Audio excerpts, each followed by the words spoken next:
Today's episode of Socially Democratic is presented to you by Dunn Street. Dunn Street partners with businesses, organisations, unions and social democratic parties across the globe to develop community organising strategies and train leaders to build power from within their community. And in 2021, Dunn Street will continue to work with folks that want to share their stories, inspire others, take action, give hope and organise communities for change. To find out how you can partner with Dunn Street, hit us up at dunnstreet.com.au.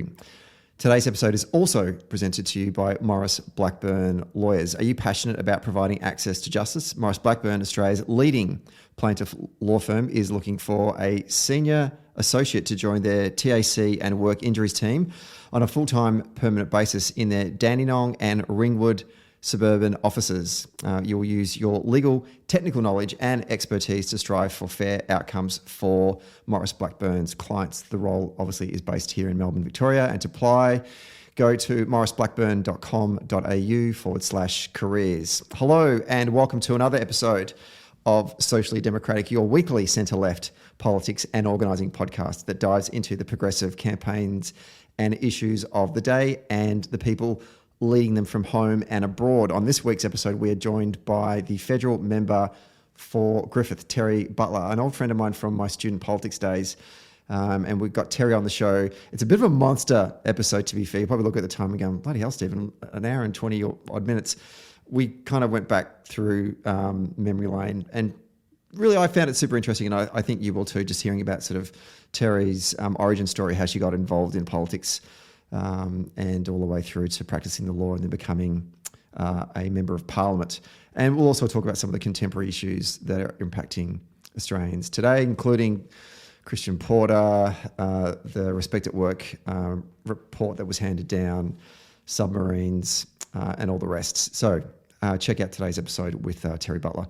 Don't forget to subscribe to the podcast on Apple Podcasts, Spotify and Stitcher. And if you like the show, let us know by leaving us a review on Apple Podcast or Podchaser.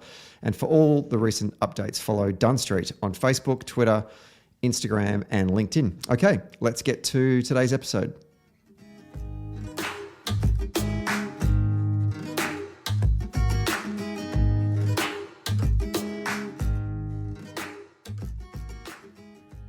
Okay, we're taping this one on a Friday morning in lockdown Melbourne, and joining me on the line from sunny South Brisbane is the federal member for Griffith and the Shadow Minister for Environment and Water and former Student Uni alumni, Terri Butler. Welcome to Socially Democratic. Thanks so much for having me, Stephen. It's really lovely to be here. Now, I must warn you that the contents of this episode, because the last episode of Socially Democratic with Dan Andrews, former social media director Eloise Young, made the front page of the Australian newspaper this week. So anything that you say, anything you can and will say will be used as an exclusive article for a Murdoch paper throughout the week. Are you okay with that? I'm absolutely fine with it. I saw that you had tweeted at the Oz for that. So I thought that was quite a nice little boost for the podcast. It really was, actually. I did. I tweeted. I said, John Ferguson, thank you so much. Our listenership has jumped from 10 to 15. I really appreciate that. That was great. I know you have a bigger listenership than that. You've got a great podcast. Well, and it's about to get better with you coming on. Now, tell us, how's Brisbane going? Because obviously, you know, the two most populated states in the country are in lockdown. I'm assuming that just in Brisbane, it's like a Roman orgy, just running around drinking and licking each other. What's going on up there? Can our listeners in Victoria and New South Wales live vicariously through you for a moment? It almost feels cruel to tell Victorians and New South Welshmen about how Brisbane's doing at the moment, because it is actually really beautiful. I mean, not that I would know. I've been in home quarantine for the past 14 days, having come back from Canberra, but everyone else, today's my first day of freedom, so I've been out this morning and everyone's out just living their best lives. It's terrific. I went to my local coffee shop this morning and people were just getting coffee, sitting at cafes, chatting about stuff, having things brought to them. Like, it's almost like real life. It's amazing, Stephen. That's hard to believe, but... Well, it's hard. I think it's probably harder for the Prime Minister to believe because, of course, he said that we all need to come out of our cave and referenced the crudes about people like us. So I would say I was in the Parliament the other day and I said it's pretty hard to feel like a caveman because last time I was in Brisbane, I actually went out to my little boys under 9.5's footy game, and then went out with my mum to a craft brewery for her birthday, where people were just like, sunny, beautiful Brisbane day, drinking beers, eating burgers. It was terrific, not cave-like at all. How good is Queensland? How good is Queensland? I did like Mark McGowan's remark the other day. He said, how good's this cave? It's a pretty good cave, and sort of looking around at the glorious sunshine and basking on the people of Perth as they're walking around behind him, maskless and, just going about their normal lives. So it was a nice retort. Yeah, and look, it's, the Prime Minister's stuff about cavemen was just the latest in a long line of partisan attacks on state premiers for doing their best to follow the health advice and protect their people. And frankly, I'm pretty happy to be living in Queensland, where our premier has done exactly that. And I'm sure that people in Perth and throughout Western Australia feel the same way. Indeed. Now, for today's episode, normally we sort of get a guest on to talk about substantive issues of the day, and we certainly will do that in today's podcast. There's been a lot going on in the last week or so. But I also like to do episodes where where the audience gets to learn a bit about someone's journey into politics. And you and I have known each other for a number of years, met through student politics. So I thought I was inspired over the weekend. I had the pleasure of doing some coaching with Marshall Ganz with the start of the new public narrative course for the Kennedy School. And I thought, you know what? I'm going to get Terri on, and we're going to go back in time and find a little bit about Terri's journey into politics. So if you forgive me, I am going to do a bit of a Terri Butler, This Is Your Life episode. Are you ready to go to a bit of a throwback here? I mean, I'm ready, but whether your listeners are ready is a completely other question. Okay, very good. So I first met you in 1997, I think it was, when we were involved in student politics in NUS. But go further back than that. What inspired you? What's your origin story? What are the moments in your childhood that kind of shaped your values or kind of formed the person that you are today, that you discovered these are things that are important to you and you want to do something about it to stand by those values? Well, I mean, I grew up in a regional town, Cairns, far north Queensland, a long way from pretty much everything else. Great place, terrific. I was born there. My parents were born there. My grandparents had grown up there. So we're kind of long-term, as far as it goes, kind of far north people. And that of itself affects how you feel about the world because, the further north you get, the further away you are from services and infrastructure. And you could really tell the difference. And I remember as a kid going down to Brisbane for Expo 88, like as a primary school kid, as in grade 6. And, we were amazed because they had buses that came like every 10 minutes in Brisbane. We didn't have that. You could really see the difference between living in the big smoke and where I came from. I had a great childhood. I went to public schools, public primary, public high school, really terrific. And my dad worked for Australia Post. He was a union delegate there. My mum, when we were little kids, was kind of working in her own father's business and doing family daycare, that sort of thing. And then when I got to high school, things got a bit different. My dad took a redundancy at Australia Post. My mum started her own business. My dad ended up working in that business. So they were small business people, having taken that redundancy. And it just... living in that town and seeing them put so much effort in and into starting that business, I guess it really showed me the importance of people being able to get a fair go. People being able to do what they wanted to do, not coming from, we were not a wealthy family, not coming from kind of wealth or having these sorts of pre-existing advantages in life, but just being able to go out and have a go. And the importance of being able to do that in a way that was fair. And so for us, it was really about why should our family not get the same opportunities as other families? And, I think growing up, I didn't really know anyone who'd been to university. I think, my teachers and my GP, and that was it, were the only people I ever met that had been to university. And it wasn't a normal thing to do, to go to uni. My parents had both left school at grade 10, but they wanted us to have those opportunities. They wanted me and my sister to be able to do that. So they kind of pushed pushed us to do that, and I ended up being the first person in my family who went to university. And that was because they just always had this belief that we should have the same opportunities as everyone else. And so for me, that's my values, right? And also as a kid, I guess I saw the importance of public education because I didn't go to a private school. As I said, I went to a public school, and it was really important to us that it was a really good school, not just an okay school, but a really good school. And it was Cairns State High, in case anyone from Cairns is listening. And it was also important to us that we had good public health. My mum ended up in hospital in her early 30s. She had a deep vein thrombosis, a blood clot. And if it wasn't for that, the public hospital system being so good, then it would have been a real problem for our family. So, we sort of, like most families at the time in that area, we really relied on the fact that we had good public services and that you could do well, you could have opportunities without having to come from wealth and privilege. So that was where my values came from. You talked about a good public education. Was there a moment through your schooling that you realised the importance of what a public education means to you personally? Oh, look, absolutely. One of the things that was really important to me as a school kid was actually music.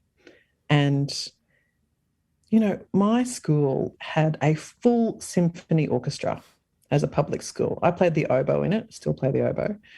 And I guess we had a bit of a chip on our shoulder or a bit of an underdog, but we were determined to be excellent. We ended up winning this statewide orchestra competition twice in a row, beating all the other schools in Queensland. And to me,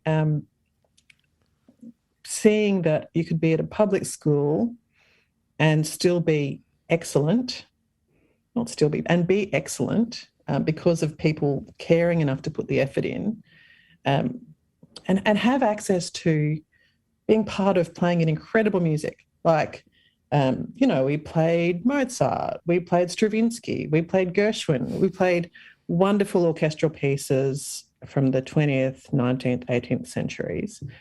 To be able to get the chance to do that as a kid was really important. And why shouldn't that happen at a public school? Why shouldn't public schools have not just fundamental sound education, but excellence and opportunities? And I think that's carried me through my life. I want all schools to be terrific. That's what I want. You mentioned that you're the first in your family to go to uni. James Cook Uni, I'm assuming, was where you went. Yep. Those first days walking on campus, did you feel like a bit of a pioneer for your family? I had just turned 17 because I was one of the youngest cohorts. So my parents took me all the way to Townsville for university. It was a big thing, right? To go all the way to Townsville, like way down south to Townsville, 4 hours drive from Cairns. And I went down and I started a degree in journalism, and I lived on college. And it was completely alien to me. Like, no one I had ever met had ever done anything like this before. And I was at James Cook for 3 years, and then I headed down to Brisbane and spent the following 3 years at QUT, which is also very alien and very different. 6 years sounds like a long time to be at uni, but it was a double degree in my defence. And I worked a lot. I'm not criticising you at all about doing 6 years. At least you got the degrees. I spent 5 years at university and had nothing to show for it at that point in time because I spent most time on other campuses trying to win elections than actually. But we'll get to that. That's how I remember it. We'll get to that moment later. So what dragged you into student activism? Because that's obviously you and I first crossed paths. You were a delegate to the National Union Students' Conference for James Cook University. How did you get involved? Wow. I volunteered at a soup kitchen, I should say. So at James Cook in Townsville, the day before Oz Study payments came through, at the time, people got what was called Oz Study. Some people still get it, but most people don't now. They get youth allowance. But at the time, we had Oz Study payments. The day before Oz Study, every fortnight, we did a soup kitchen at the Reef Ec because the people had just run out of money, and so we just give out free soup, basically. So I volunteered on that in 1995. Why did you volunteer on that? did that come about? Well, I don't really remember. It just seemed like a useful thing to do. I wanted to do something useful. You want to do useful things. I mean, I was having a pretty good time in 1995. I was studying journalism. I was 17 years old. I didn't turn 18 until at the very end of my first year of uni, right? So after exams, everything, and then I turned 18. So I wasn't really part of the on-campus cultural life at the uni club or anything like that in my first year of uni. And so I was like playing touch footy, and I was in the orchestra, and I was having a good time, and I just was looking for something I think a bit useful to do. So I just volunteered, and then there was this group of women at the campus. You'll know some of them: Carmel Ibelucia, Terry McDonald, Natalie James, Alison Scow, Angela Horner, and before them had been women like Susanna Morrison, Wendy Hayden, who you would know, and they were kind of running these soup kitchens because they were these kind of community-minded people, and so they kind of just grabbed me and said, "Oh, you should get more involved," and that's how you recruit. You just grab someone with an interest and you build on it, right? And so they got me involved, and I ended up getting involved in part of their kind of on-campus organising, and then I ended up becoming. I joined the Student Union Council as an ordinary member. I ended up becoming the editor of the Townsville campus student newspaper, which was called The Bullsheet, named after, and I think fondly after, the Townsville Bulletin. But got to edit that, and that was fun, and that's kind of, it all started from there, really. As I said before, we met in 97, 24 years ago. John Howard was in his second year of his first term. Spice Girls were topping the charts, I do believe. Men in Black was the #1 film of that year, just to put things into perspective. And I think we met at down in Melbourne at either an NUS conference or pre-conference thing, or National Executive or something, I don't know. What struck me was you were a very considered and conscientious student activist. Like, you really thought things through, where I was that idiot that just enjoyed union campus elections, and that was kind of it, which it makes sense now that I'm doing organising and you're now a politician and shaping policy and legislation and whatnot. But, looking back at that time, I sort of been thinking about it, student politics, in the lead up to this week's episode. Catching up with old student politics activists, some look back on it with disdain and as if it's a moment they want to forget about, and some look back on it with fond memories. And I'm interested in your thoughts. How do you look back on your time in student politics and the contributions that you made? Well, I mean, I was very young. As I said, I was 17 when I started getting involved in student politics. And in 1997, that was the year I was the president of my student union. I was 19 years old. And I think the reason I was so conscientious, or perhaps gave the impression of being so conscientious, was because it just seemed like a lot of responsibility. I didn't want to stuff it up. And that's really the only reason to do anything, is because you feel like you can make a contribution and you feel like you can actually help, that it's useful for people for you to do it. And so for me, that, I'm not going to lie, like, it was a lot of pressure. The student union at Townsville was, there was 2 paid student representative jobs and everybody else was a volunteer. And then we had quite a big staff under us, because we ran not just the services like the refectory, the welfare services, the educational support services, but also all the sport for the campus was under the student union. Massive job. So, I kind of look back at it as this big opportunity I had as a very young person. And I was on the council of the university at the time as well. And at the time they had this weird, I don't even know why, but they I think they were trying to make us too busy to cause trouble. So they put the student union president on every single committee of the university, from the council and the academic board and the finance committee, all the way down to the bookshop management committee. So I reckon I was the person on campus with the most insight into what was going on every single committee of the university on campus as well. And so that was a big opportunity, but also pretty big responsibility as a teenager, right? Oh, it's incredible.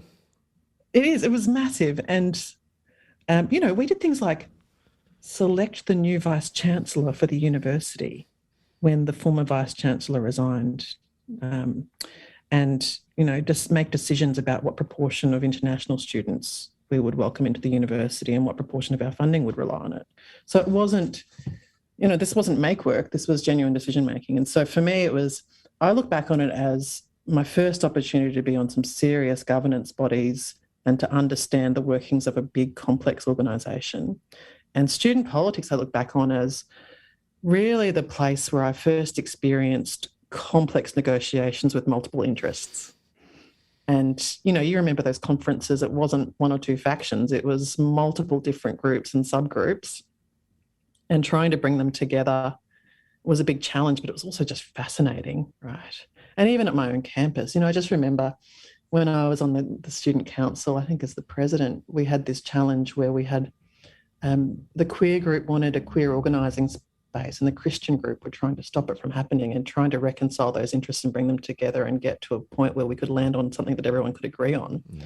It was so I look back, that was a big challenge. It was really satisfying when we landed a deal on that. It was satisfying when we campaigned around making sure that courses weren't shut down or that people weren't disadvantaged. And so I look back on it as a really satisfying time. But I think the most important part about it is I think the relationships are really important. The people that you met at the time, the people that I met at the time, I'm sure it's the same for you. Some of the best people still around. They kind of learned these skills and had these challenges at the time. And it was a difficult time because, the Labor had just lost and we had a new Howard government coming in trying to rationalise everything, cut funding, and change the way things work. People were really forged in that. And it sounds a bit silly because it's student politics, but actually it forged us in skills and in values. And so many people I'm still in touch with. And so, even people I'm in touch with, not very often, but a little, I just think they're really good people with good values to the extent that I still like to keep track of what people are up to 25 years later, because I think they are genuine leaders in their own communities, their own fields. But more than that, they're people who have previously shown a willingness to speak up and stand up and put their own interests aside and try to do things to make things better. And it's pretty valuable. It is. When I look back at it now, I think about it as sort of a cradle or a nursery for future leaders, not necessarily even in politics, but in their community. The skills that you learn, and you've lifted up a bunch of them just there, are invaluable. And just you talking about the role you had as the president as a 19-year-old, I can't think of any other environment where a 19-year-old is given such responsibility other than campus leadership. I don't know. I mean, that's just remarkable. Certainly, I know that whenever we were in caucus and we would have a lot of, robust debates about policy and stuff. When you got up and spoke, people listened. There was a presence that you had in the room, that the room went quiet, I think because of the contribution that you would make to the debate. And it was well thought out and well argued. And it was those moments that I think about are very formative for us as social democrats, because you learn. Because in school you never have that opportunity. In high school, I can't ever think of a time where a teacher would say, "All right, everyone, get up and let's have a robust conversation about this." Right? It's a teacher talking to students, but all of a sudden you're in this world where people have opinions. We may not all agree, but we've got to kind of work all this out before we then go. This caucus concept was new, right? I don't know where I'm going with that, but it was something, just as you were talking, that reminded me actually of a moment in one of the sort of the sessions in Ballarat or wherever the hell we were. But don't you think there was also the emotional dimension of it, which, if you think back to sometimes we might have a pre-selection argument. We'd have to back someone and you're talking about someone who's a friend of yours against another friend of yours. Or, you'd have this incredibly, as you say, robust argument about something that was not just a matter of logical rationality, but also a matter of values. And so you felt really deeply about it. So it's also that opportunity in those meetings to have that, to be in a context where you are trying to manage something that's going to have an emotional impact on you personally, while also trying to argue about matters of principle. And I think I don't know about you, I didn't really have that in high school. Whereas getting it at the beginning in student politics kind of sets you up for thinking there's an emotional or spiritual or psychological or interior dimension to the public work that you do.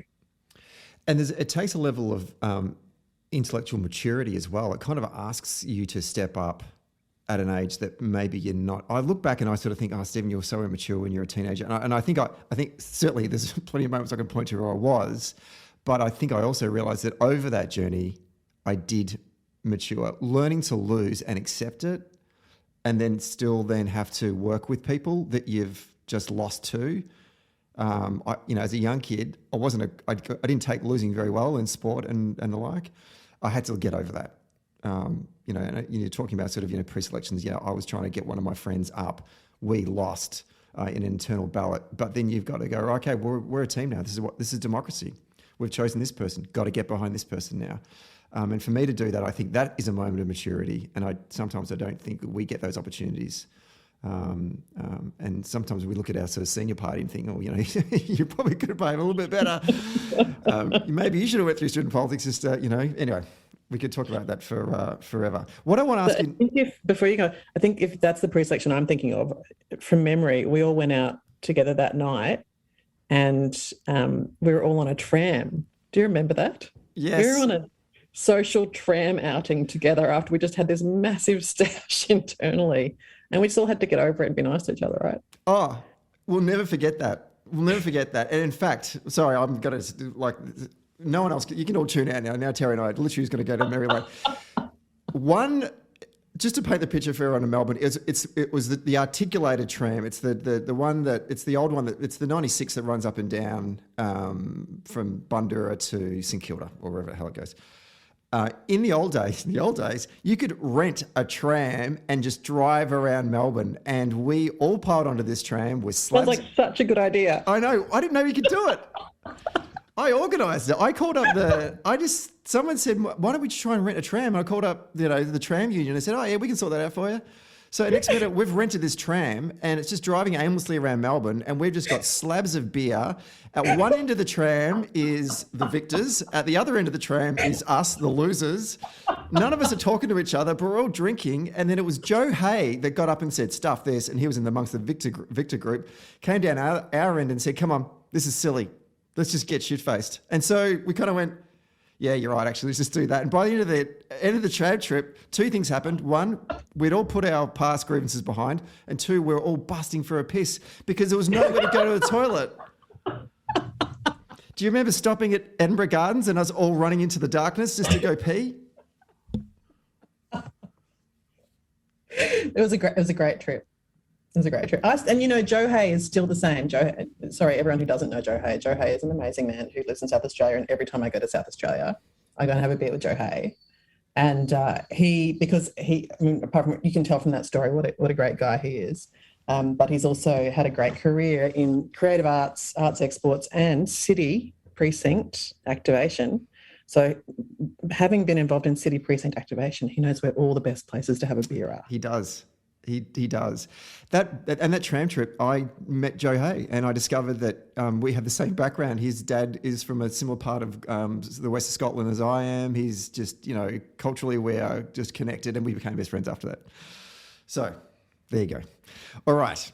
Now, sorry about that. Sorry, listeners. Yeah. You cannot rent trams anymore, I can tell you that right now. There's a whole bunch of OH&S issues related to that. Sounds not that COVID safe either. It's the crazy 90s. Interestingly enough, once you do student politics, not everyone then naturally, I think there's a misconception that we all inevitably get involved in the Labor Party, and that's not true. A lot of people don't. Why did you choose to continue to pursue a path into politics and into the broader Labor Party and the Labor movement? Well, I mean, people who knew me at the time didn't necessarily know this, but I didn't join the Labor Party until after I left student politics. We had this kind of view at my campus that you joined after, if you were going to join at all. And I joined the Labor Party. It was a really interesting time because it's the late 90s. Howard was the Prime Minister. I was furious at him about pretty much everything, including childcare, which sounds like a weird thing for someone who was in their late teens to care about. But because I was on the management committee of the James Cook University Childcare Centre, as with every other committee in the world on that campus, I saw that the impact of the childcare cuts were having to students with kids and also staff with kids. So I was angry about everything. So it just seemed like the natural thing to do to me to join the Labor Party and kind of take up arms, not literal arms, but be part of the actual fight, not be a spectator, not be on the sidelines. And so by that time I'd moved to Brisbane. I was loving living in Brisbane. Brisbane's a great place to live. I'd come down and stayed with friends of mine from student politics. Where else? Emma Hoy. I don't know if you remember Emma from Griffith University. Yeah, of course you do. And so I stayed with her and her partner at the time and loved being in Brisbane, but it just seemed obvious to me that I needed to join the Labor Party. And so I joined, and it was really, it was really terrific. And from 1998 until today, I've volunteered on every election campaign, state, local and federal. I've always been a party member through that entire time. I've got involved in Labor Party work like policy committees and the admin committee, rules committee, those sorts of things, which sound quite dry, but are actually, because they're about the way the future should work, are really satisfying. So, I'm so glad that I did join the Labor Party back in 1998 and get involved just in those local campaigns and start to make a contribution. When joining the Labor Party, I feel like new members need to get when you arrive in London and you get off at Heathrow and then you catch the tube into town, one of the very first things you'll pick up is the map of the London Underground. And you have it in your back pocket for the entire time you're in London. Same if you visit any sort of major big city. And that helps you navigate your way around subterranean London. The Labor Party needs one of those because when you first joined, you don't know how to get around. How did you work out how to get around? Particularly given, one, you're from another part of the state. Two, you're a woman. And I reckon a whole bunch of doors probably were firmly closed and you didn't know how to, it was like going to a Masonic lodge, those doors that are locked you can never get in when you go to someone's a 21st, you're trying to break. Maybe that's just me. Let's go on that door. How did you navigate the Queensland branch of the Labor Party? Yeah, it's a really important question. And, the branches, I don't know about your branch, but our branch has tried through multiple iterations to create new members' kits, right, to tell people how the Labor Party works. But as with any large organisation, there's the formal structures of the organisation and then there's the informal power relationships inside the organisation. And no one's ever going to write down the informal power relationships because they're not even necessarily clear to the people who are in them, let alone able to be crystallised and described to people. But what I had before joining the Labor Party, it's a bit funny because my then boyfriend was in the left and I was in the student right? So he wasn't going to tell me anything about it. But my friends from student politics, including Carmel Wabalusia and Natalie James, had seen it as part of their role for younger people coming through. And I say younger people, like these women were maybe 4 or 5 years older than me, had seen it as part of their role to explain how the beast works, right? So they had drawn up little kind of training sessions about this is what advocacy is, this is what lobbying is, but they'd also said, here's how the factions work in the Labor Party and here's who's who. And, it was a pretty strange time in the Labor Party in Queensland at the time. We had kind of 2000, 2001, an inquiry into unlawful practices in the Labor Party, the Shepherdson inquiry that was run through the Crime and Misconduct Commission here. And then we had a federal intervention and a big rules change. So in the years leading up to that, there was all sorts of shenanigans that were going on that were then subsequently cleaned out. So it was actually really important to have people who are involved say, don't go near these people, don't go near these people, and be able to say that you had some understanding, not a deep understanding, but just some understanding of how the informal power structures worked. And the consequence of that for me was that I was able to come in know who I wanted to be around, know who I wanted to avoid. And, as a very young person, that was actually really helpful. So the map I got was a literal diagram that those women had drawn about who was who. And then I just kind of learnt by doing. I think a lot of people in the Labor Party make the mistake of waiting for someone to give them permission to do things, as though it's kind of a company or a workplace, but actually it's a mass movement. And you have as much right as any other member to get involved in things, to go to things, to turn up to things, to express your view. And so I always took the view that, I wasn't really scared of anyone because I'd had all that experience in student politics. I just turn up and say what I reckoned and not be too worried about the structures, And so I did that for a while. I was in the Labor Party for about a year before I joined a faction. I joined the left faction to a lot of people's surprise, probably yours included. But, it was just clear to me, having lived in Brisbane, that was where my values probably were better aligned. And once I joined that faction, getting involved in the kind of factional organising, which is a different set of organising to branch organising or Labor Women's or Young Labor organising, you rock up, you turn up, and then you find out what's going on and you work out who your people are and who you agree with and who you don't. And for me, I think the whole point of it was being there to speak up and say what I thought. And, I never really had any intention of going into public life, which is ironic given where I am now. But because I wasn't there for my own kind of ambitious reasons, I was there because I wanted to engage in the fight. I never really had any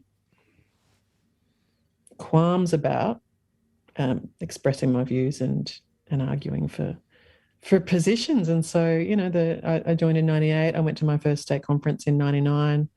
I got the opportunity to speak at the conference. I stood up and had a big fight with the then police minister about police powers in Queensland. Not just me and a number of other people.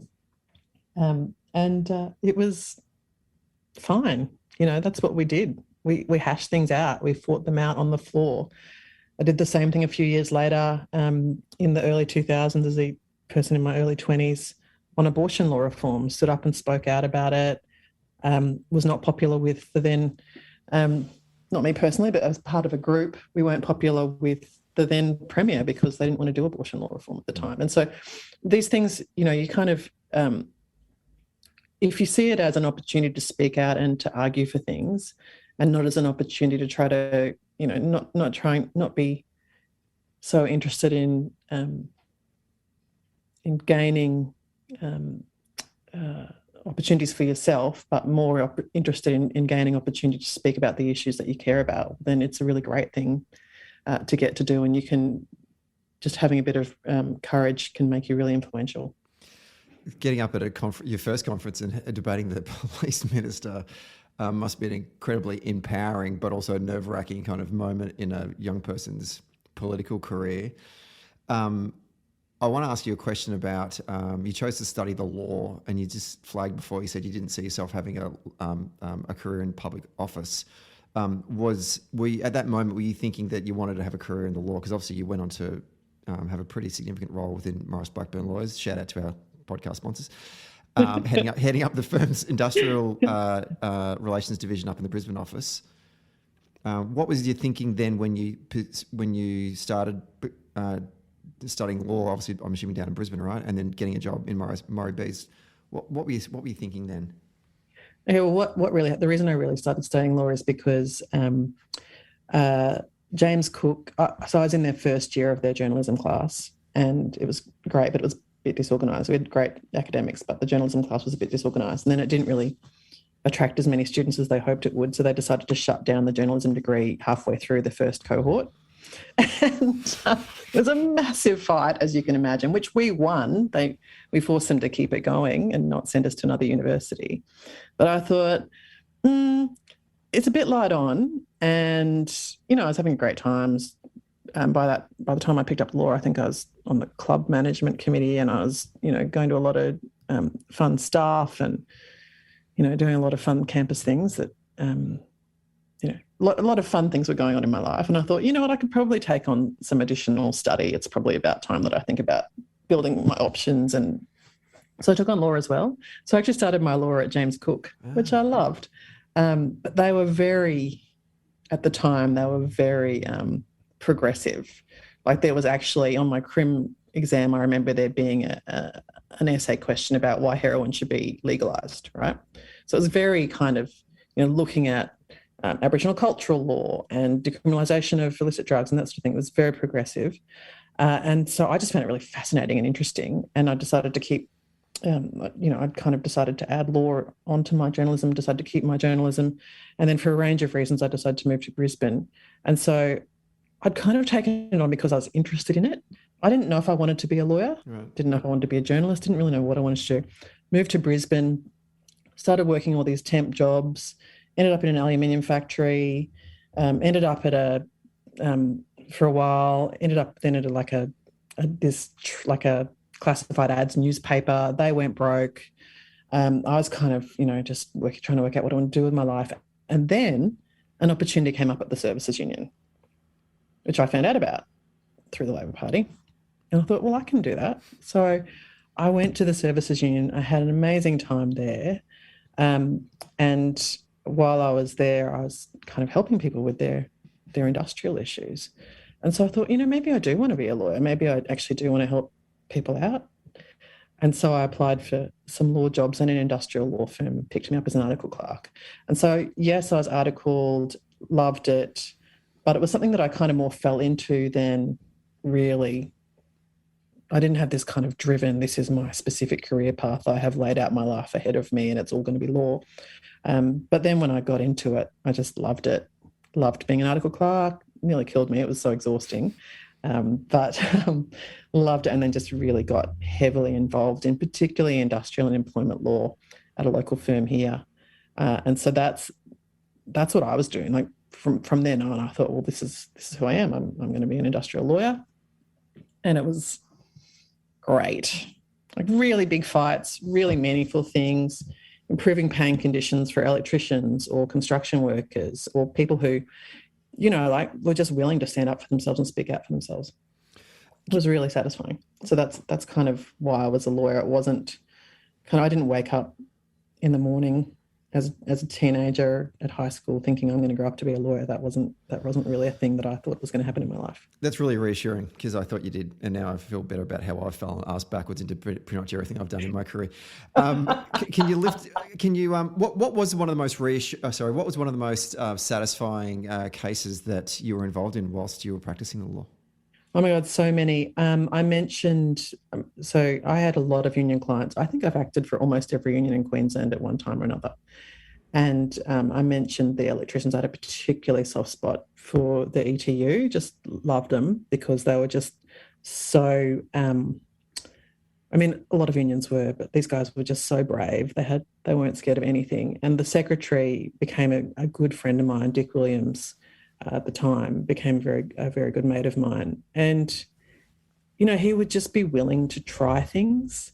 And so we had this particular claim where they were working on really acknowledging the skill level and the danger faced by people in working as electricians. And Tony Slevin and I, who's a barrister from the industrial bar, who was a former miners' union industrial officer, got to run this terrific case to get a new allowance to recognise the licensing arrangements for electricians, which sounds really dry, but what you're really talking about is a massive boost in pay for electricians to recognise the fact that actually their work is really dangerous. And I kind of, my cousins might be a bit funny, might find this a bit of a funny thing for me to mention, but I knew that my great uncle, when he had been an electrician, had been electrocuted and ended up in hospital for months as an apprentice, to the extent that he tossed it in and ended up becoming an accountant. I always thought these guys do this incredibly difficult work, and they just deserve to be recognised for it. It's so dangerous and so difficult and so much skill, and I couldn't do it. High school physics showed me that I was never going to be someone who was able to be an electrician.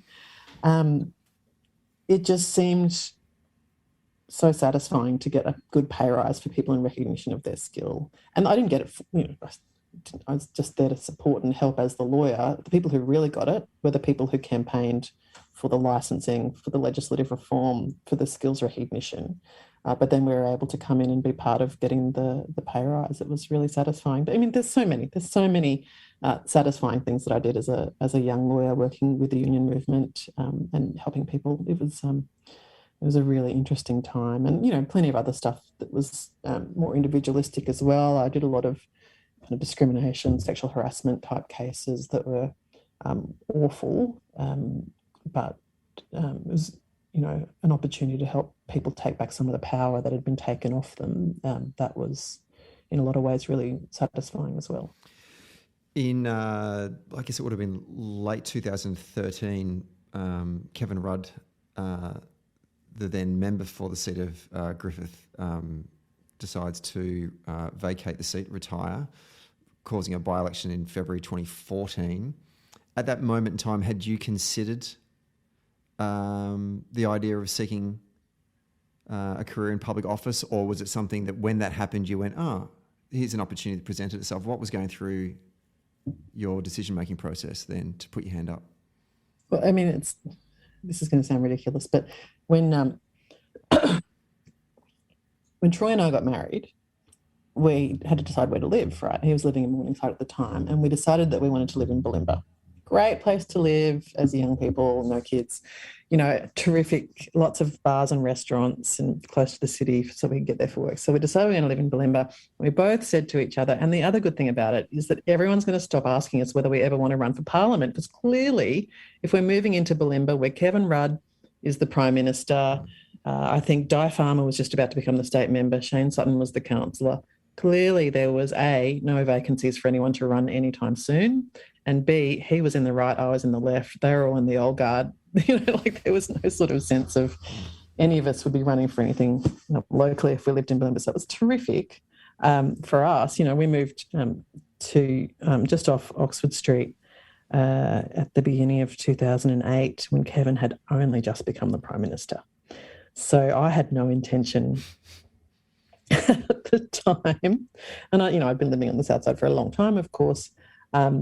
But moving into Bulimba itself, I just had no intention of ever having to stand. I was an industrial lawyer. That was also the year, I think, that I started at Morris Blackburn as a partner, which was terrific, great opportunities just to start their industrial practice in Queensland. They didn't have one. They used to have a relationship with a Queensland firm to do it. So I was starting off the industrial practice. I was, moving in with someone who was later to become my husband. We were moving in somewhere we were going to have a lot of fun. And it just was the last thing on my mind, Stephen, the absolute last. And then in 2010, our first child was born in April. And then, of course, in the middle of the year, Julia Gillard became the Prime Minister. There was a lot of speculation about what Kevin would do. And so some women from the left came to see me, brought me some newborn baby clothes. She was, I guess, April was a few months old, and said, now we want you to, if Kevin does leave, we want you to run for Griffith. And I said, I'm happy to run, but the left doesn't have the numbers here. I wouldn't win a pre-selection. But, if you think that it's important that we have a presence in the pre-selection, I'd be happy to put up my hand.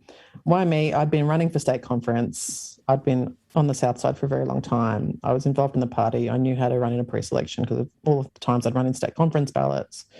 I'd stood for, I think, was on the National Policy Committee. I think I was in my second term at that point, maybe my first, can't remember.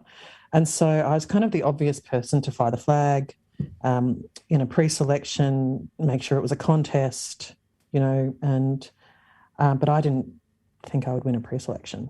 And so I was happy enough to do it. And then, of course, Kevin stayed. You then had the ensuing 3 years. And so when Kevin decided to leave, at the end of 2013, I'd had a second baby in 2012, so I was literally in the room trying to get my newer baby to sleep when Kevin announced that he was going, and I kind of came out having got the baby to finally go to sleep to just a million text messages on my phone asking me to run. And so I thought, well, you know what? I said I would. I don't think I'll win a pre-selection, but you can't be the woman who's been in the party for 20 years, who's fought for affirmative action, who has said there should be more women in politics, who has said that the party should open up more opportunities for women in politics, and then when you're asked to run in your local area and not be willing to put up your own hand. You can't do that. You've got to take responsibility for this stuff. And what was appealing about it to me, the idea of public life, was systemic change, because, of course, having been a lawyer for such a long period of time, you help people, but you help people kind of one at a time or 100 at a time or 1,000 at a time. But systemic change across being a legislator means that you can make changes that can benefit the entire country. And so that's what's appealing about it. I knew it would be a lot of work. I knew it would be a lot of time away from my young kids. I knew it would be difficult. But, I was willing to do it, and I was willing to, if I did get pre-selected, I was willing to stand. And then that's how I ended up here. So you won the pre-selection, but then the actual by-election was a knife fight. Oh, yeah. Oh, my God. We didn't think... so Kevin had won in 2013 in September by 3%. So people think, Griffith was such a safe Labor seat. Kevin, who was the Prime Minister, had won the seat by 3%, not by 9%, not by 15%, by 3%. And he'd run against the chap who had run against Kevin, Bill Glasson, lovely man, Liberal Party, former head of the AMA nationally, ophthalmologist, who I reckon has done the eyes of about 30% of the electorate, spends his spare time heading out west to do ophthalmology in Aboriginal communities. Pretty strong candidate. Yeah, pretty strong candidate. And so when he was going to run again, so Kevin had won the election, had won the seat, I should say, in September 2013. The by-election was on the first weekend of February, I think. Second weekend of February? 8 or 9th of February it was actually. No, so it must have been second, in 2014. So a very small number of months had passed between Kevin winning Griffith by 3% in September and me standing up on election day, early February 2014, asking the electorate who didn't know me to vote Labor. And, and people were saying, it'd be weird for an opposition to lose a by-election so early into a new government. It would be a strange thing to do. But I felt like we were under so much pressure because high-profile candidate, very marginal seat, and, it was a difficult time. Abbott was ascendant. So I was pretty pleased when we won it, and we won it in the end pretty well. I recall at the time, because there was a couple of Victorians that went up and worked on your campaign, and then I needed them back to start the 2014 Victorian state election campaign. But I remember speaking to them, and at the time, you've just set it up perfectly. That should have been a win for the Tories. Absolutely, it should have been, and there were so many reasons why we won. We had one of the Victorians who was here, who was at the time in national office, was Jessie McCrone, who I'm sure you would know, just did this kind of incredible job of running our kind of voter contact, with Evan Moorhead as the state secretary, who's very strategic, very, very sensible. Bill Shorten spent a lot of time in the electorate, which was frankly a gutsy call for him to do, because there was every chance we would lose this by-election. And so, he could have made the call to stay away, but instead he made the call to be here. And that was, I think, rewarded. We had great people from his office, great people from our branch, amazing support from my friends and colleagues across the union movement and the party. So it was a really tough time. So many shadow ministers came to try to help, and I really appreciated that too. But it was, certainly a tough time. And I'll also just never forget what it was like. I don't think I'd even been pre-selected yet.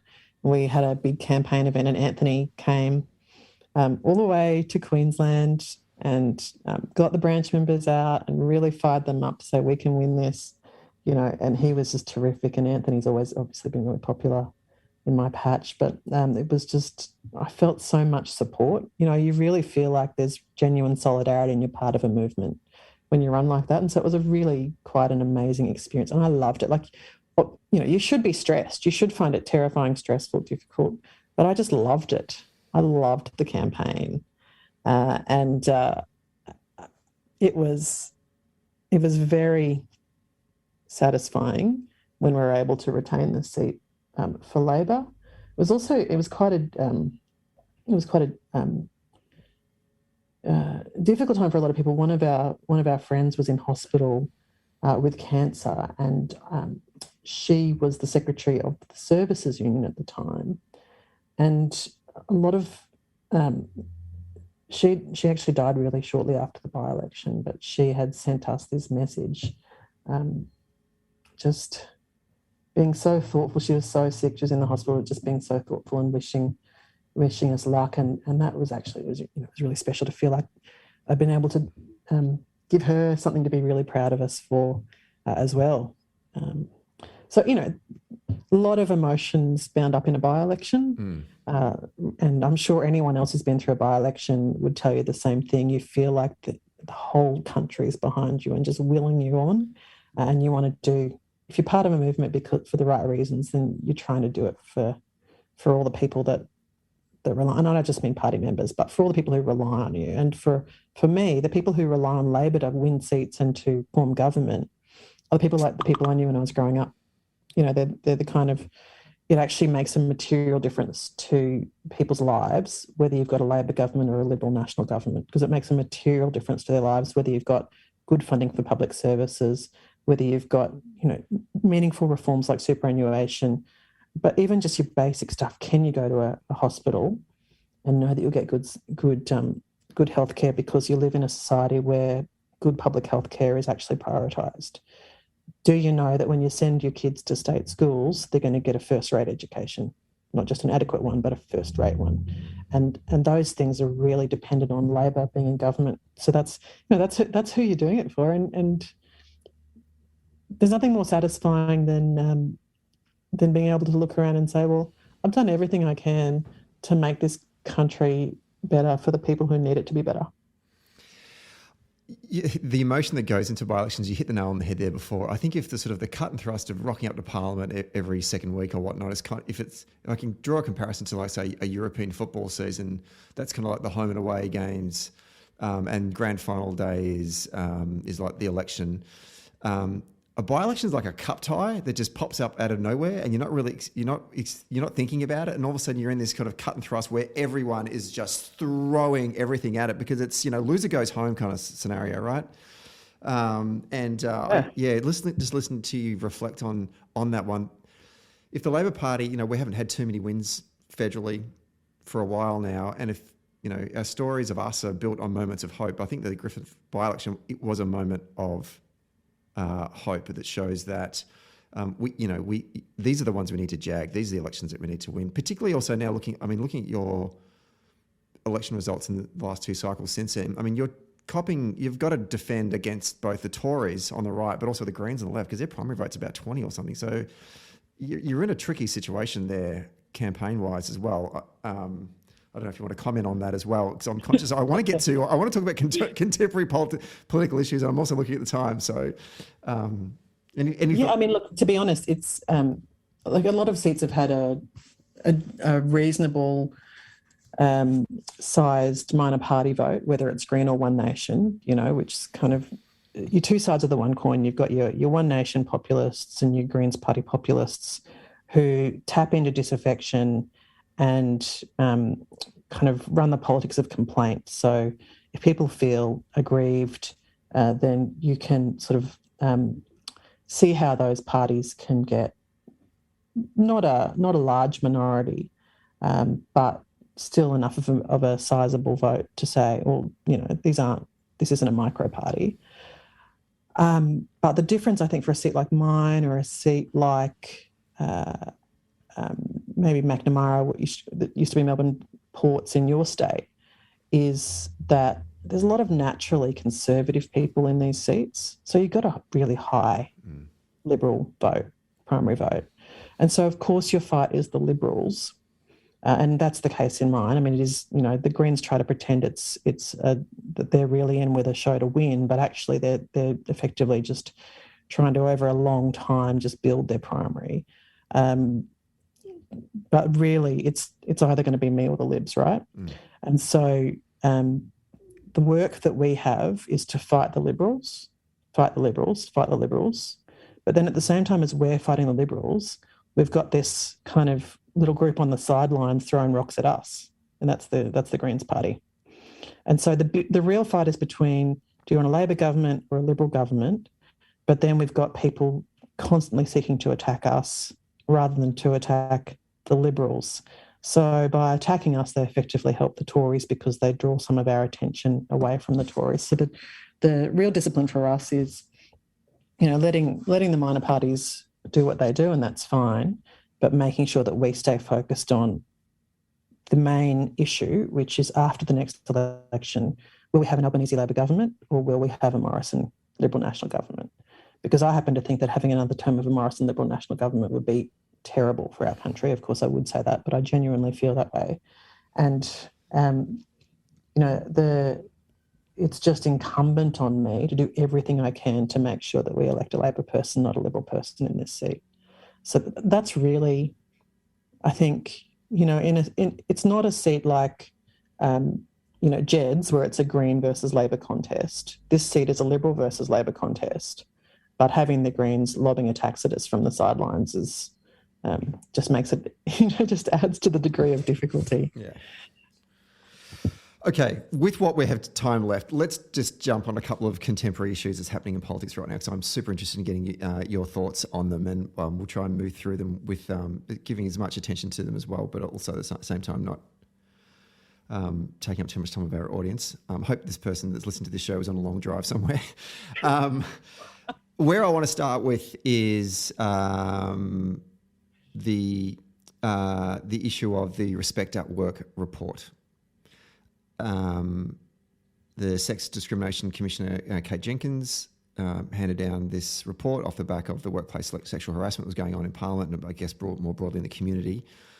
And there was a bunch of recommendations which originally the Morrison government said that they would act on when they were when they were getting the blowtorch of heat from the media over the events of earlier in the year. And now they haven't. What a missed opportunity. Just want to get your thoughts on all of this. Oh, absolutely. I mean, really, I think the entire country is looking to the federal parliament to show some leadership on sexual harassment and sexual assault. And I think that under Scott Morrison's watch, that has just not been delivered. We just haven't seen that leadership delivered. And what's the problem with that? Well, the first problem is you don't have the protections that women should have to be safe at work. So there's the kind of the concrete measures and the structures and the rules. But the second problem is that if a prime minister doesn't take things like this seriously enough, then effectively he's tacitly giving license to everyone in the community to think that these things aren't really that important, to think that these issues aren't that serious. And we know through the work of places like Our Watch and the Australian National Research Organisation on Women's Safety, and the many different services, academics, groups that do work on women's safety in this country, that the root of the really sharp edge of this of sexual violence or domestic violence is gender inequality. And so if you are sending this kind of signal to the community that gender inequality is not that big a deal, that sexual harassment is not that big a deal, that sexual assault's not that big a deal, then of course you're just going to embed those attitudes that give rise to sexual violence and domestic violence. And that's what will happen. And so it's not just about, did he act swiftly enough in respect of the alleged sexual assault that happened just metres from his own office at Parliament House. It's not just about, did he respond comprehensively enough to the recommendations of the Respect at Work report. It's also about what sort of role model is this man for the people of Australia? Because it's just a fact, it actually matters what the Prime Minister does. It matters how they act. It matters how they conduct themselves. And so when you have these big moments where leadership is called for and there is a failure of leadership, that has a coarsening effect on the entire society. And that's that's really why I'm so disappointed about the government's failures to act on respect at work in a comprehensive way, and their failures to really deal properly with, not just the events at Parliament House, but events around the country. How is this translated into the community? Hard for me to kind of get a sense of when the Brittany Higgins story first broke all the way through to today. Most of the time I've been in lockdown, and the only people I've been speaking to have been very much in my own sort of bubble. But up in Queensland, you're out there, and obviously Queensland electorally is such an important state for Labor if we are to win government. Talking to folks in the community, particularly women across all different walks of life, what are they saying about this? How have they interpreted what is going on in Canberra and the lack of leadership from the Morrison government and Morrison in particular? I think what was interesting, with the Women's March for Justice that happened after the allegations in Canberra was how spontaneous it was. I've certainly been involved in women's marches before. When I was a young person, I was on the International Women's Day Collective. We used to organise a march every year, and it was a big job to organise a women's march, right? Whereas this movement just seems to have happened spontaneously as a genuine outpouring of anger from women. And so I think what's happening in the community is I think there's a lot of anger, and they just feel let down. I think particularly women feel betrayed. And in my community, there actually just is a focus on domestic violence and sexual violence here. The other day, we when the Women's Summit was on last week, it was Hannah Clarke's birthday. Hannah Clarke, who'd been murdered along with her children in my electorate at Camp Hill, and her death really. I mean, there's domestic violence deaths, of course, across the country every week, but her death, I think, because of the particular nature of it, and also the strength of her parents and the work that they have done since to try to reach out to the community and provide support for other people, really, I think, galvanised thinking in my area about violence against women and violence against children. And so I think in the wake of that, and then seeing what's been happening in Canberra, women are just angry and feeling a bit, I think, let down that there's not a stronger response. I mean, that's not an empirical assessment of what women are feeling in the community, but just my own sort of sense of talking to people and seeing what's happening around the place. Women and children's safety remains a matter of concern, and that's going to be the way for quite a long time to come. And so what we need to see from the federal government is an acknowledgement of the seriousness of the issues, and then genuine plans to respond to them. And I would think that would have to start with an understanding of the role of gender inequality in cultural attitudes that normalise violence. And that necessarily, I think, means that you also have to see a genuine commitment to long-term prevention measures that go to cultural attitudes when they finally make the next national plan for the reduction of violence against women and children. That's what I think would need to be done. Looking at the front bench or the people in the room that would be discussing a legislative agenda, it's just middle-aged white blokes. There's no diversity in that room. So culturally, they are so far removed from that. I mean, it's just, I just feel like we're going to get nowhere whilst we have this government in place on issues such as this. I mean, it's why you've got to have more women in the parliament. If you look around our caucus room and our shadow cabinet, it's half women, right? And so these issues they're on the agenda, they get considered, they get discussed. And then the next kind of layer of that is the staffing corps, having more women in the staffing corps, having more women in senior positions in the staffing corps. And I think we've got the same difficulty there as a nation that we had, in the party with trying to get more women into parliament, which is, while things are not equal, then it's a pretty unpleasant place to be for a lot of people. And so how do you convince women that we need more women in these positions, and at the same time not be too not try to camouflage or dismiss or minimise the difficulties faced by women who are path breakers. Yeah. Christian Porter and the Blind Trust. I don't even know where to start with this. Oh my God. on earth could he think that it's okay to have a secret donation of $1 million? What on earth? I know. It boggles the mind. I was thinking back, John Howard had a ministerial code of conduct when he was Prime Minister, and I think about 7 or 8 ministers couldn't meet the bar and all had to get punted. And I think Morrison has got some sort of equivalent version of it, and nothing's happened. And this guy should have got punted months ago. And he's like, it's like as if he's testing Morrison, like, oh, I'm going to pull out a blind trust one and see if I can get this one through as well. I'm just laughing because it's so absurd, Stephen. It's so absurd. Because we've all got a blind trust. I had a blind trust when I was in my 20s. It was the ATM at Weekend at Nightclub, which I accessed at probably 1 a.m. Like, yeah, look, this should go without saying, but there should be transparency about donors to holders of public office.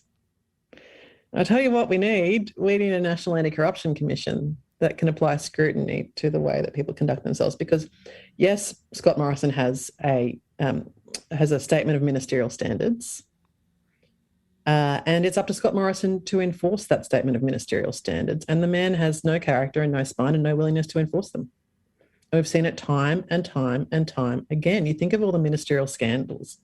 And my personal favourite, because it's in my portfolio, was when Angus Taylor, as a member of the executive, got Josh Frydenberg, as the then Environment Minister, to organise a meeting for Angus Taylor with the Environment Department to talk about how to downlist a particular threatened species that was present on a property that his family company owned.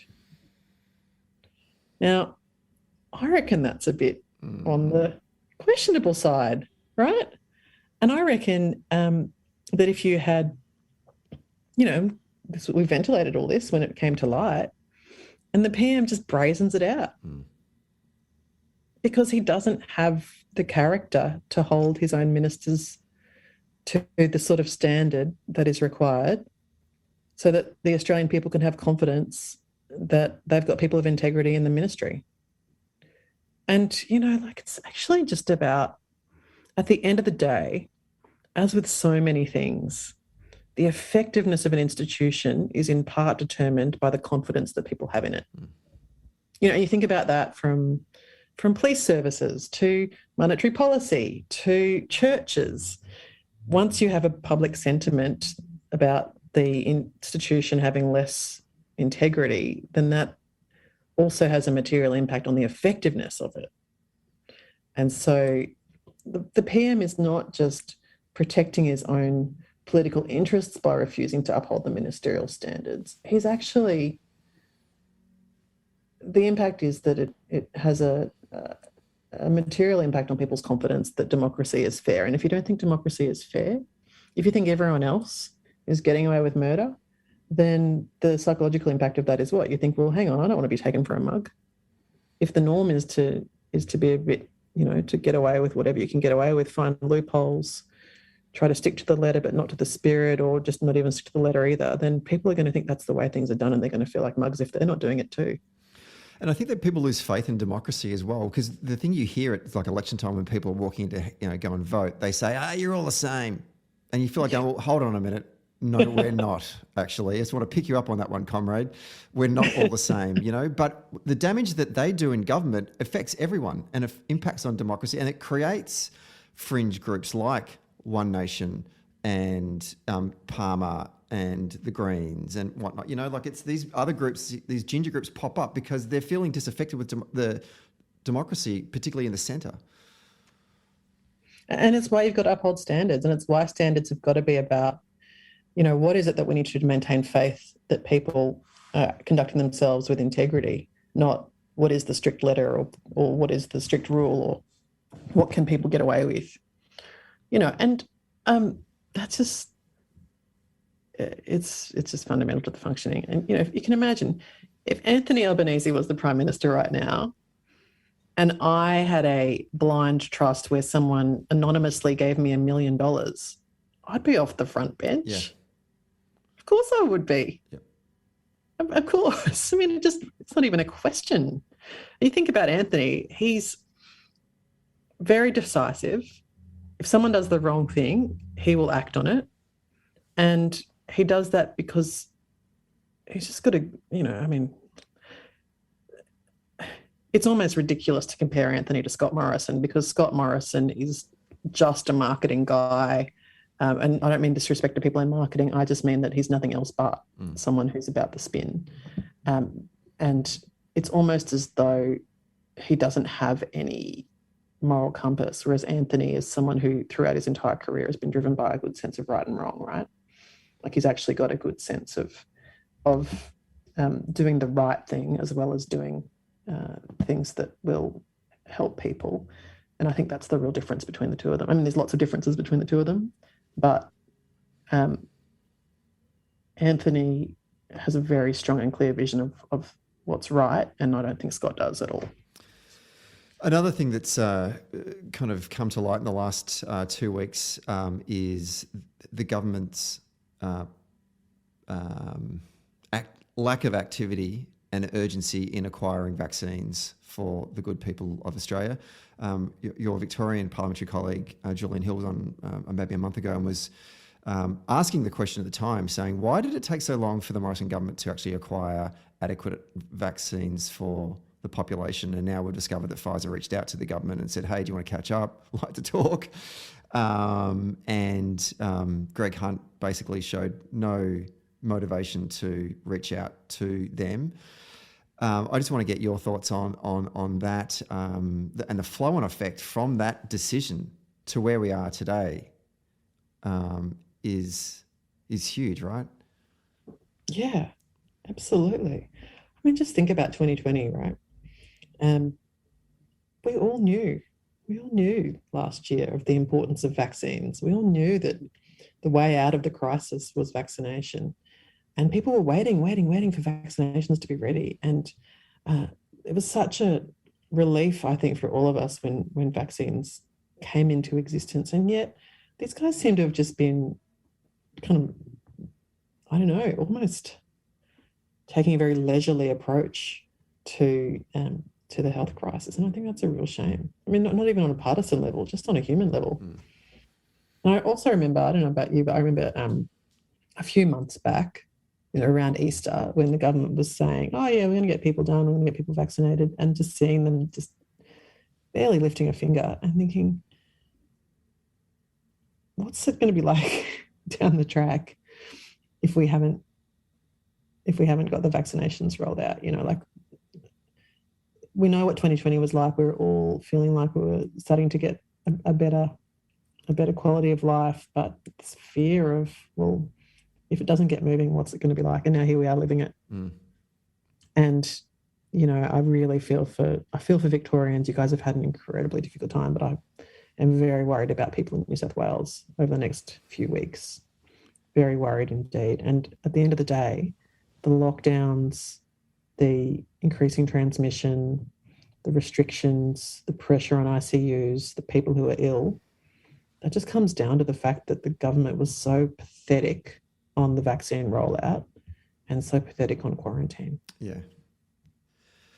On their watch. The last question is more kind of a moment of zen, I guess we would call it. The President Biden forgetting Scott Morrison's name at the joint press conference when they announced the submarine deal that fell from down under was brilliant. That was like Social Democrats unite. I don't know if Joe Biden deliberately trolled him, but I'll take it. But this submarine deal, like, it's insane. Like, is this a sort of a wag the dog moment that they've tried here? Like, we've all seen that movie. We know, we're not going to be fooled by that. Just like Blur, it was big in the 90s, but we've moved on. Mean about Damon Albarn. You know what? I just think it's just yet again from this government, they make these big announcements and then they just never deliver on them. You think about the Future Submarines program, originally announced as a $50 billion program, blew out to become a $90 billion program, constantly saying, yeah, it's on track. And then just out of the blue junket, a $90 billion program, of which a massive amount of money has already been spent. And then they're just going, oh, well, we're going to do something else now. Well, why is it that this government consistently makes big announcements and then utterly fails in the execution of the delivery of the announcements and just expects the Australian people to go, oh, well, fair enough? Because that's not how it works.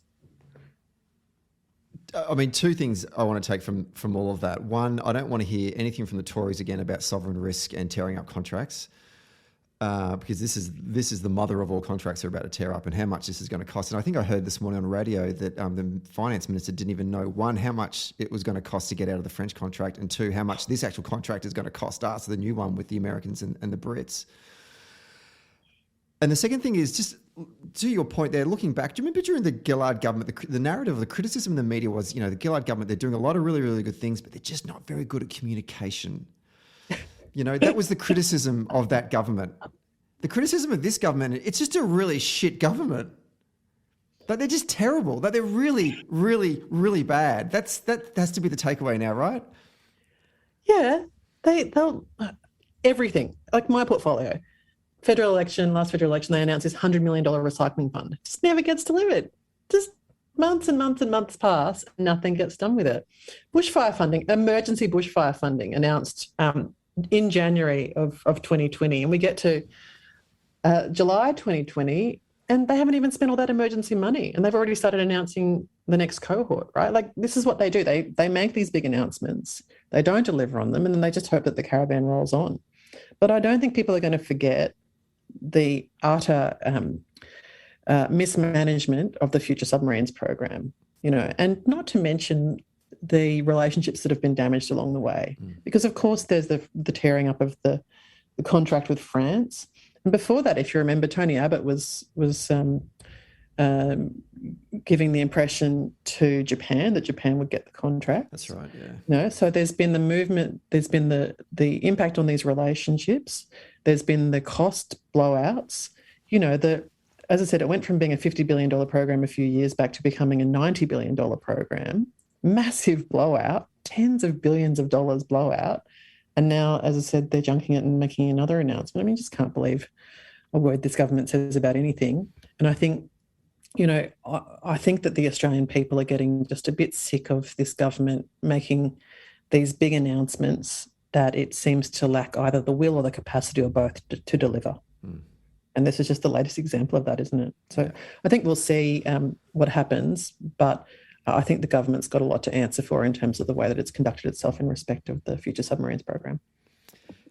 Terri Butler, this has been a monster of a podcast. I'm really glad we did this, though. I know that probably for some of our audience are going, wow, they really went deep into that student politics period, but I'm really glad that I haven't spoken to you in ages. Last time I saw you was in I caught up with you in a hotel lobby in Tel Aviv.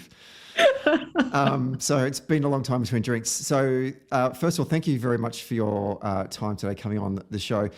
I want to get you back on again. I think that whenever this election is going to be called, we're going to just dedicate sort of the weeks or time leading up to it to just go all in on the campaign itself. Maybe you can become our Queensland correspondent. I know you'll be in a battle to hold your own seat, but I'd love to get you back on the show. But just to say thanks very much for your time today, and we wish you and the caucus the best of luck in the coming weeks to keep pressure on this incredibly terrible federal government and hopefully deliver an Albanese Labor government whenever the hell this election is going to be called. Thanks, Stephen. It's been such a pleasure to be on. I love your podcast. I'm a big fan, and I'll look forward to hearing more from you guys in coming weeks.